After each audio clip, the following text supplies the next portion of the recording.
Iniutos ng alkalde ng Davao City na gawing collection point o tambakan ng basura ang labas ng tanggapan ng Department of Environment and Natural Resources Region 11.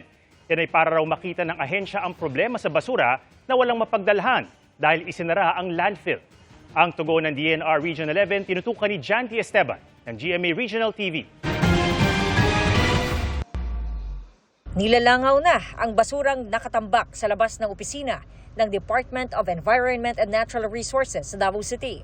Dahil sa masangsang na amoy, nag-face mask na ang security guard ng gusali. Inihayag kasi ni Davao City Mayor Sebastian Duterte na gawing karagdagang collection point ng basura ang tapat ng tanggapan ng ahensya para daw makita mismo ng DENR ang sitwasyon matapos itong pansamantalang suspindihin ang operasyon ng sanitary landfill. Kaya ang basura naiipon sa mga kalye sa lungsod. Ay nako, disturbance yun.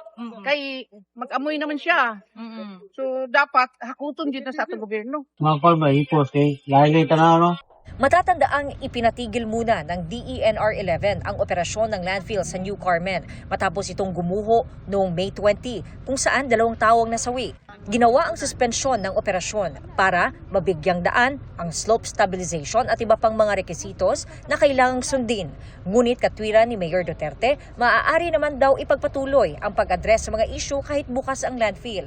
Habang tumatagal daw ang sitwasyon ay lalong lumalaki ang panganib sa kalusugan at sanitasyon ng publiko.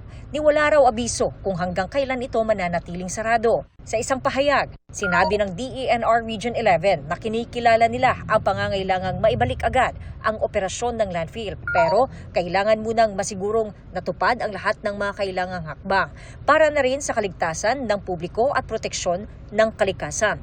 Pansamantala, maaari daw magtapon ng basura ang LGU sa mga karatig bayan, magtayo ng temporary disposal area sa loob mismo ng kasalukuyang landfill at pabilisin ang paggawa ng bagong landfill. Ayon naman kay Mayor Duterte, sinimulan na ng LGU ang pagtatrabaho para sa bagong sanitary landfill noong 2024 pa. Nakakuha na rin ito ng Environmental Compliance Certificate o ECC at inaayos na lang ang loading bay na inaasahang matatapos ngayong June 16. Kaninang umaga, kinolekta na ng sentro ang mga nakatambak na basura sa ilang collection points. Gayunpaman, mananatili muna ang mga ito sa loob ng mga garbage truck dahil sarado pa at hindi pa maaaring itapon sa landfill.